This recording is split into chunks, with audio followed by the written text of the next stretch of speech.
Have you really mastered Souls-like games? Sure, beating Dark Souls or Bloodborne is one thing, but surviving these games is another story.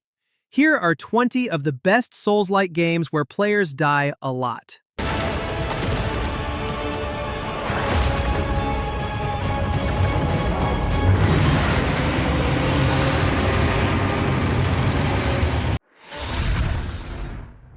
The Surge 2 is a sci-fi Souls-like that punishes every player. Jericho City's a brutal playground where every enemy's body part is fair game. Literally. Want to steal that badass weapon? Slice off their arm. Need better armor? Go for the legs or chest. Combat's all about risk and reward. Attack to build battery, spend it to heal, but blow your stamina and you're done. Enemies aggressive, and death means losing all your scrap unless you fight your way back. Even the tutorial boss can slap you around if your timing's off. It's not just about swinging blindly. You gotta read patterns, target smart, and adapt on the fly. The level design? Twisting, vertical, full of shortcuts and ambushes that'll wreck you if you're careless. The Surge 2 doesn't just test your reflexes, it makes you think like a surgeon with a chainsaw. So get ready to die again and again. Soon there will be only two choices. Eternal life or oblivion.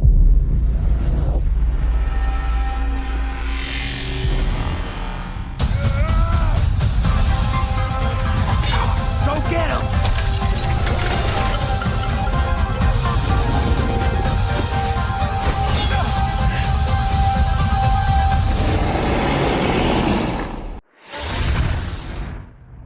Black Myth Wukong is a mythic action RPG that blends ancient legend with brutal Souls-like combat.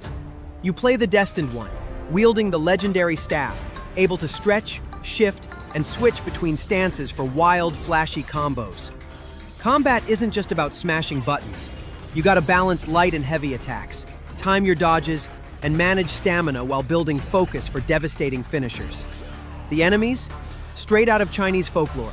Towering beasts, cunning spirits, and tricksters that punish reckless moves.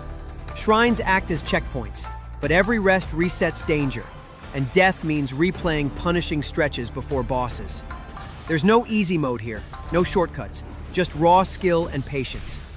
Black Myth Wukong doesn't just test your reflexes, it forces you to master timing, precision, and composure.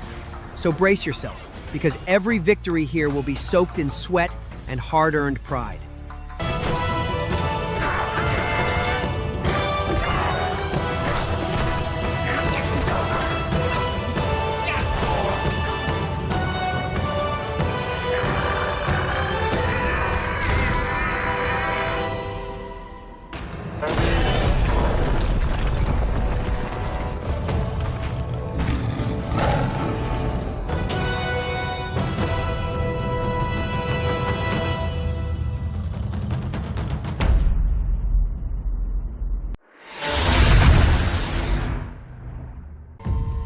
You never know you are a monster until someone comes to slay you. The first signs are really subtle, but over time, it becomes clear. The gift changes you, slowly consuming every little part of your humanity.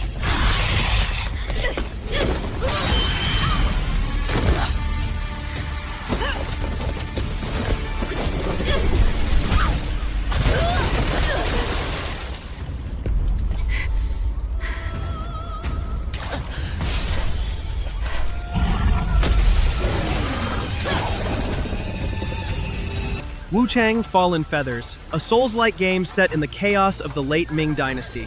Combat's brutal but stylish. 5 weapon classes, flashy skills, and the kind of dodge, parry, block timing that punishes even the smallest slip. You play Bai Wuchang, a pirate warrior cursed with the Feathering, a power that boosts your strength while eating away at your sanity. Exploration is sprawling and moody.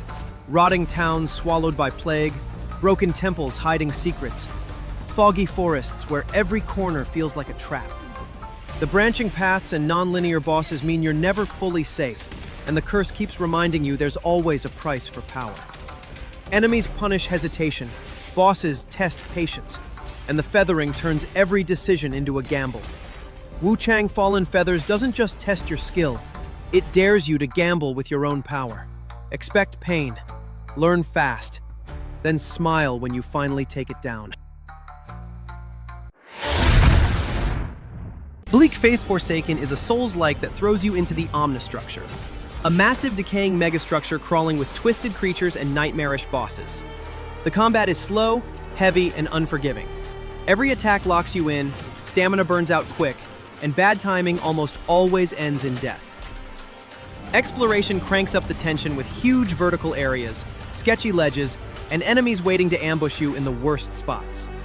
Healing is limited, checkpoints are spread out, and dying means long, punishing runs back to the action. Enemies don't pull punches either. They'll swarm you, stagger lock you, and hit way harder than you expect. But when you finally figure it out, when the dodges line up, combos land, and that boss that felt impossible finally drops, the satisfaction is huge. Bleak Faith Forsaken is rough, brutal, but that's exactly why it keeps you hooked. Every win feels like you earned it the hard way.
The first Berserker Khazan drops you in a dark medieval fantasy world where grit, timing, and stamina are everything.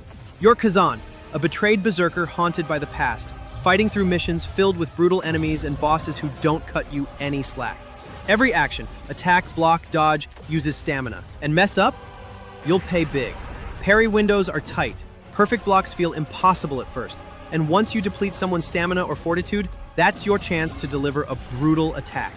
The game gives you 3 weapon styles: dual blades and sword axe, greatsword, or agile spear, each with skill trees and gear sets that actually matter. Checkpoints are rare, healing is limited, and death means backtracking through hell.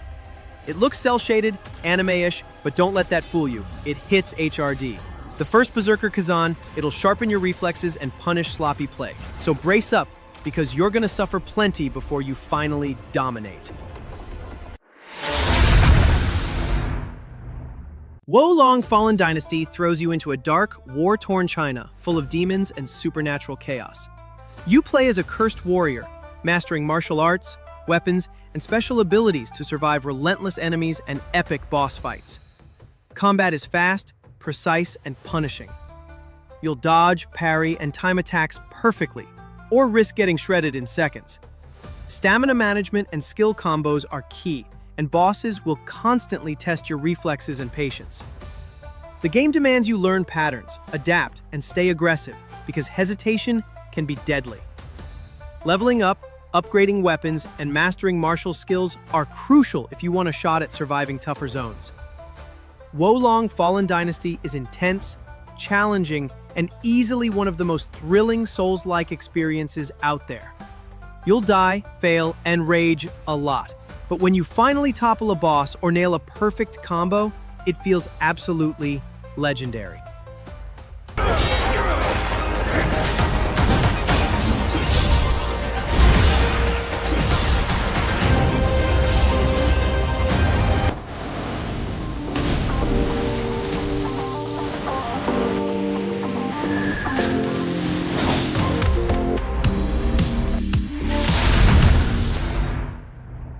Steelrising tosses you into an alternate French Revolution, where you play as Aegis, a clockwork automaton fighting against a mechanical army under King Louis XVI. Combat mixes high stakes and stamina management. Every swing, dodge, and special ability drains your endurance, and if you're caught flat-footed, things go grim fast. Enemies include varied automatons, elemental status effects like ice and fire, and bosses that push you to learn patterns. The level design has shortcuts, secret paths, and Metroidvania vibes. Sometimes backtracking sucks though, especially when the map's missing or confusing. That said, using it might lock out achievements, so all the glory goes to those willing to tough it out. Steelrising's visuals and setting are sick, but combat can feel stiff, and weapon variety sometimes gets repetitive. Still, when you finally break through a boss fight, you'll feel more than earned. Steelrising isn't the hardest on the block, but it hits just hard enough to keep you hooked and grinding until you dominate.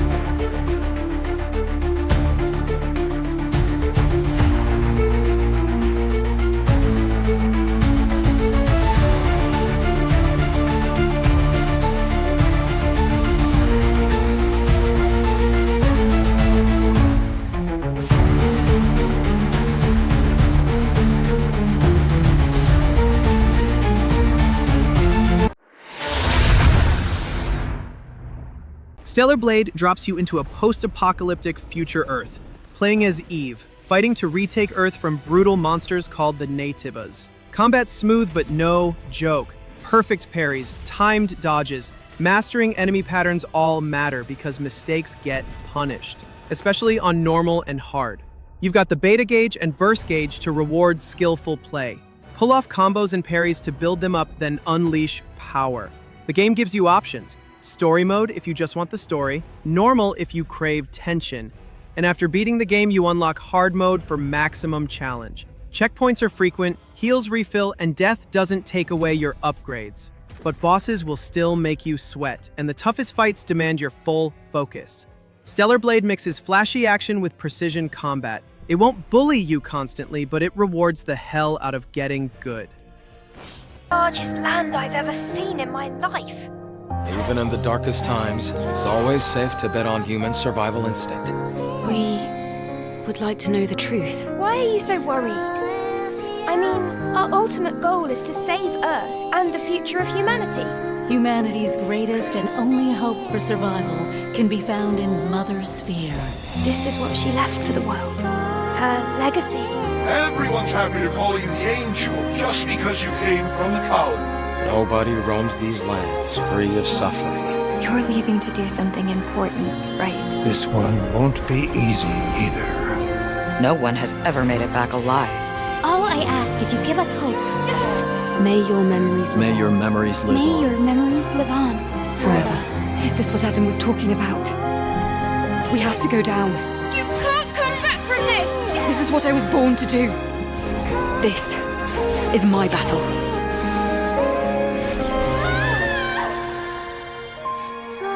Everyone. I'm sorry I couldn't do more to help. I'm so sorry.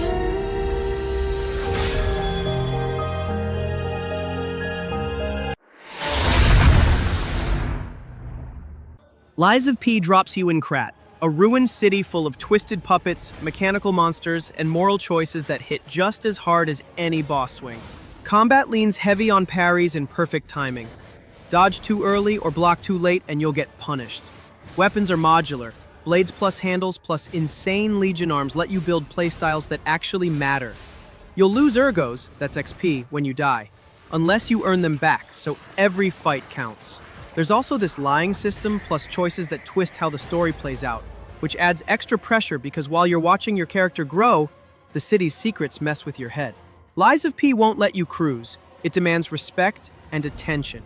When the parries all land, the boss finally drops, and you yank victory from a nightmare, it's one of the biggest rushes you'll get in a Soulslike. We got a lot to answer for! Won't you help me, son?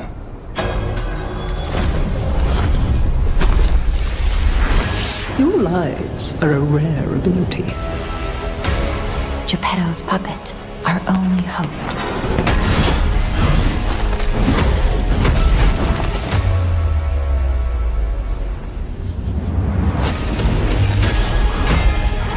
Power beyond your imagination. Come back to me, Carlo! Lie to protect yourself. You stole my sister from me, rotten puppets! Be careful, clever one.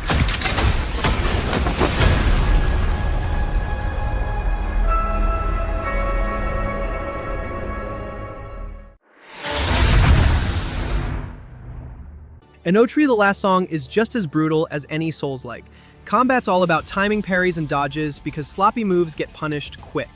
Bosses hit hard, enemies get tanky, and you'll need to upgrade masks, weapons, and gear constantly if you don't want to get crushed. You play the maskless one, using masks that swap your skills and stats on the fly, letting you change how you fight. The Ardor system lets you tweak how the world works, but it also means fights can flip on you fast. The game isn't perfect. Animations can feel janky and performance dips happen, but when you finally land that clutch parry, pop a mask skill, and drop a boss that's been bullying you, it feels damn good. Yeah, it looks bright and colorful, but play sloppy and you'll be stuck grinding that same fight for hours.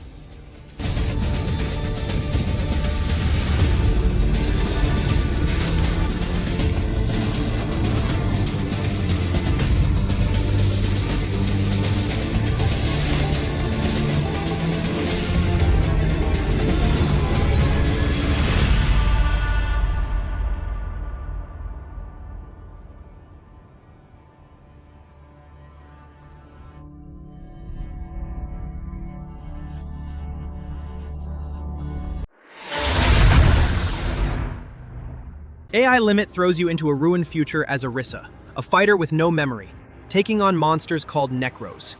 Combat's fast and punishing. There's no stamina bar, so you can swing a lot, but everything you do builds or drains your sync rate. Keep it high with good hits and parries, and you'll shred enemies. Mess up, and you'll feel weak real quick. Enemies hit hard, bosses are nasty, and their patterns force you to learn or die over and over. Dodges can feel janky sometimes, and the camera loves to screw with you in tight spots, which makes fights even tougher. The world has shortcuts, hidden paths, and big vertical zones, but you'll still run into recycled areas and some rough edges. Still, when it clicks, landing perfect parries, chaining combos, swapping weapons mid-fight, it feels amazing. AI Limit doesn't care if you're frustrated. It just keeps throwing you back in until you finally get it right. Ever seen such a large-scale necro invasion before? Entering the city at this time isn't the wisest choice, I have to say. Come on, man. What the heck is this place? Like you bladers in pursuit of branches, eliminating these hollow vessels is my duty, or rather my fascination. The mud is the ocean of consciousness and energy from which you are born. I'm here to bring down the church, but your battlefield is not here. The sphere is now open to you. Go. Achieve what you desire. Only a true battle. Thymesia throws you into a plague-infested world as Corvus, a fighter trying to piece together his past while slicing through mutated enemies. The combat is fast and all about aggression. There's no stamina bar, so you can swing a lot, but if you whiff a dodge or screw up a parry, you're eating damage. Enemies heal back if you don't finish them quick, so you gotta use saber strikes to break them down and claw attacks to seal the deal. Bosses force you to stay on their face, read their moves, and they'll punish every mistake. You also get plague weapons, basically stealing enemy powers, that let you change up your playstyle and add some crazy attacks. Levels are tight and creepy, though sometimes the tracking feels cheap and the story's super vague.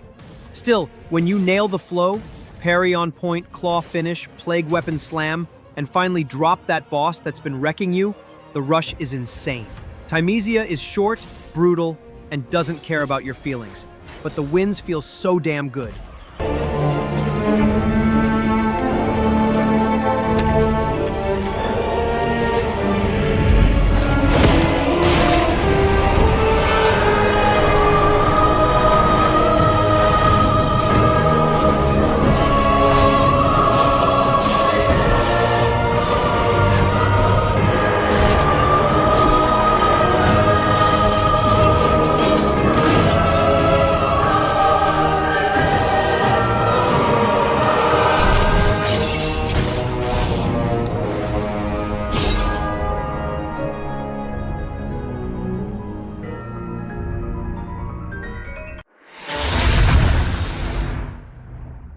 Star Wars Jedi Survivor throws you back into the Jedi life with Cal Kestis, cutting through the Empire with a lightsaber and the Force. Where parry windows shrink, enemies get way more aggressive, and one bad move can get you wrecked fast. Combat's smooth but demanding. You're juggling different lightsaber stances, timing blocks and dodges, and mixing in Force powers. Push, pull, slow, right when you need them. Enemies love to swarm, throw unblockables, and force you to stay sharp. There are options to tweak difficulty and accessibility if you just want to enjoy the story. But crank it up and the game becomes unforgiving in the best way. When it all comes together, perfect parry, stance swap mid-fight, Force powers hitting at the right time, and finally dropping that boss that's been stomping you, the payoff is huge. Jedi Survivor doesn't hold your hand, but nailing a fight feels like you earned it. Will consume everything until there is only ash. How could you let the galaxy fall to this unworthy machine of an empire? Hope may feel beyond our grasp. But I think we finally found somewhere the Empire can't reach us. Imagine. No more looking over your shoulder. A place that's worth fighting for. No matter the cost.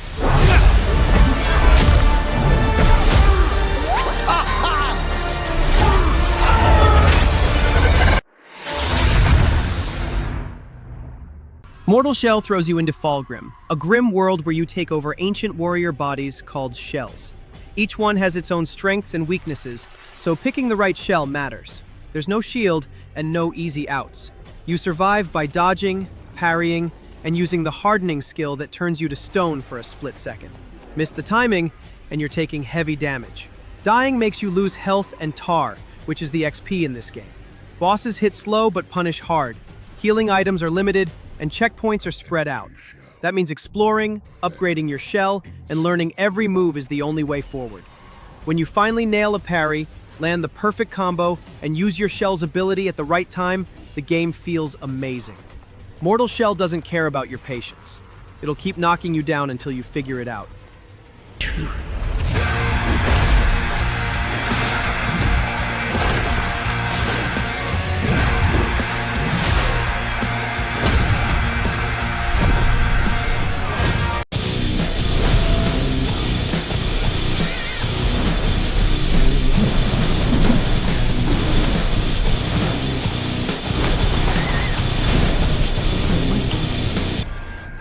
You know nothing of him yet.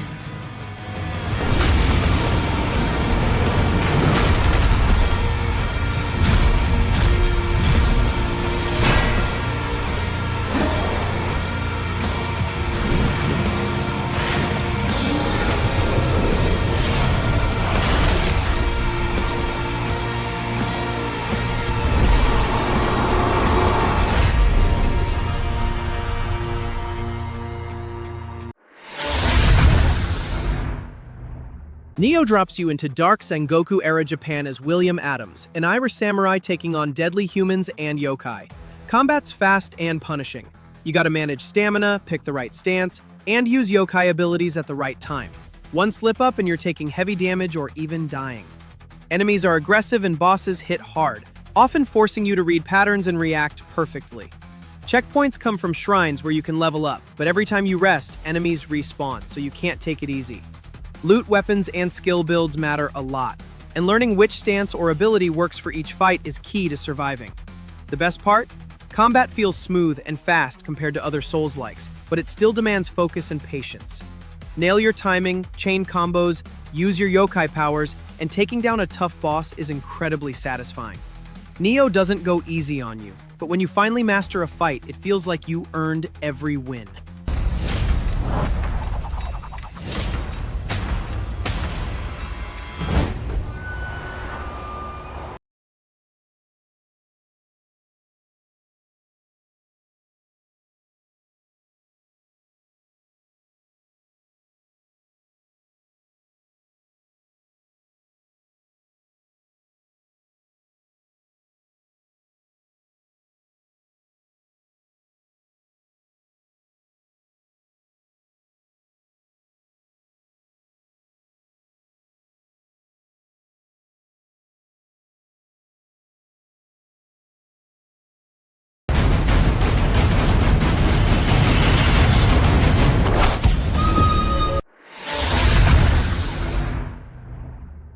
Remnant II is like if Dark Souls and a third-person shooter had a baby.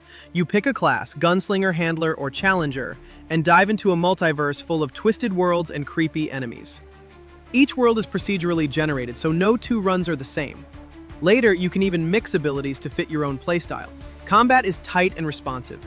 You can carry 2 guns and a melee weapon, and each class has unique abilities. The gunslinger can instantly reload all firearms, while the handler has a dog companion that can revive you if you fall. Bosses hit hard, mobs are relentless, and every encounter keeps you on your toes. The game is challenging but rewarding. You'll explore everything from forested worlds to massive starships, fighting to stop the Root, a destructive plant-like species threatening the multiverse. Co-op is also a big plus, letting you team up with friends to tackle bosses or survive tougher zones. Remnant II blends looter-shooter grind with Souls-like tension. Mistakes will cost you, but when everything clicks, perfect shots, dodges, and abilities syncing, you feel like an absolute beast.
Bloodborne throws you into the cursed city of Yharnam, a place overrun with beasts, monsters, and ancient horrors.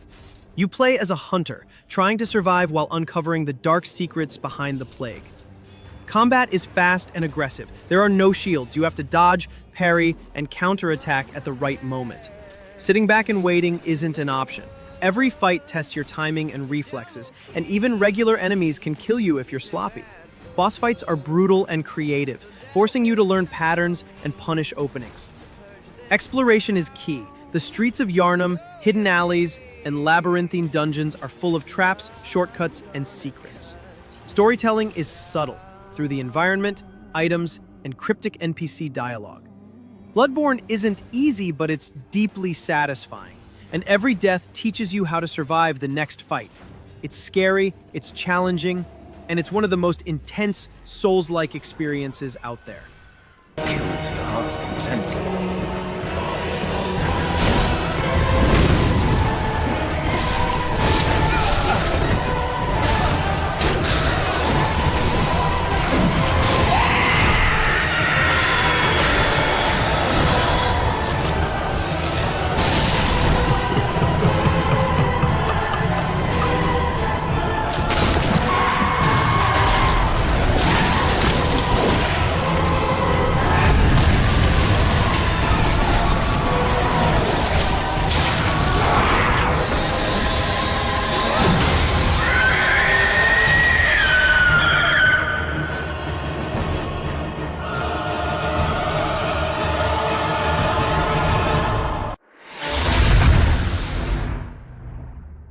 Sekiro Shadows Die Twice is a brutal, action-packed game where you play as Wolf, a one-armed shinobi on a mission to rescue his kidnapped lord and get revenge on the people who wronged him.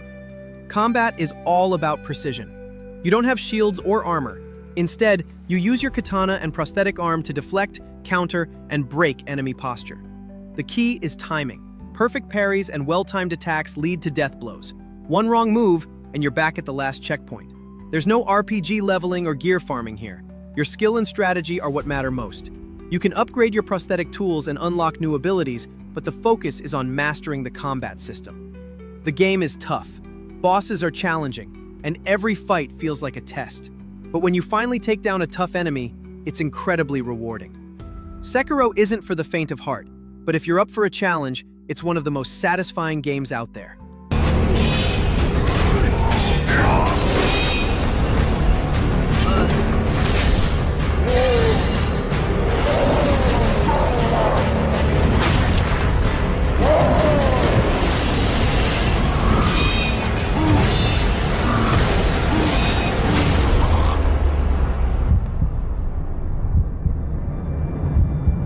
Your death won't come easily.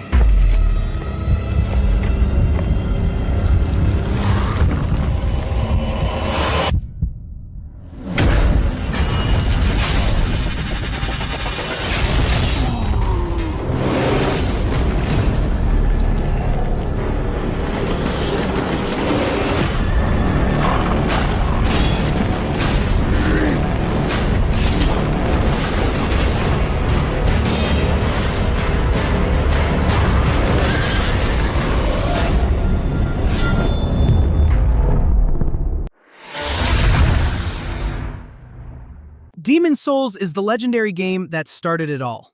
The PS5 remake brings it back bigger, better, and more brutal than ever.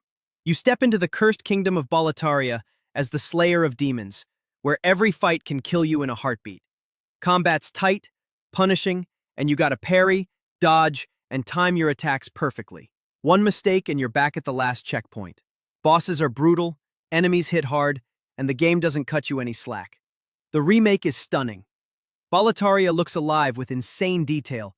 The DualSense haptic feedback makes every hit feel real, and the audio pulls you into every dark corner. The world tendency system is tricky, but legendary, changing how enemies and events appear, keeping you on your toes every step. Demon's Souls isn't just a game, it's a legend.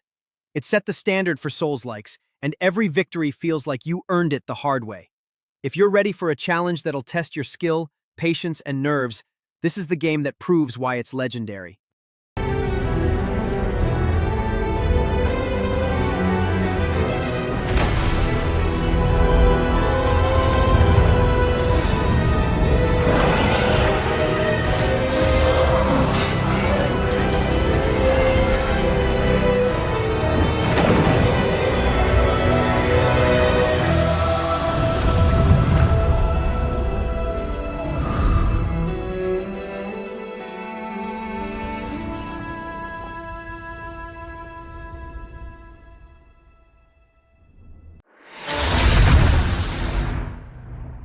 Elden Ring throws you into the lands between, a massive, open-world fantasy that's easily one of the most epic and challenging Souls-like games ever made.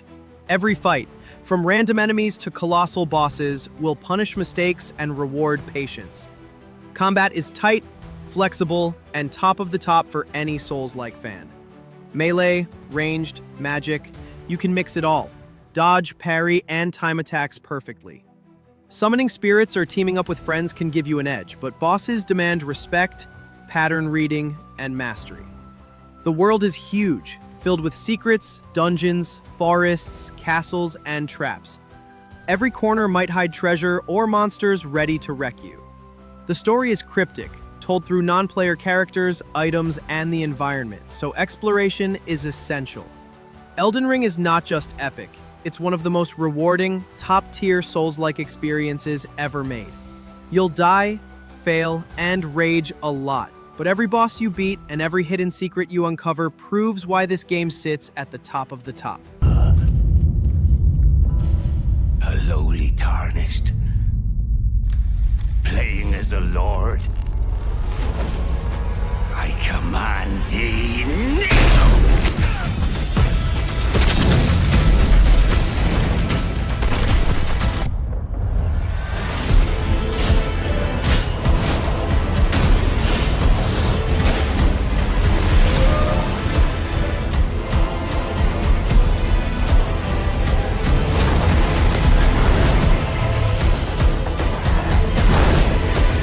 Brandish the Elden Ring. For all of us.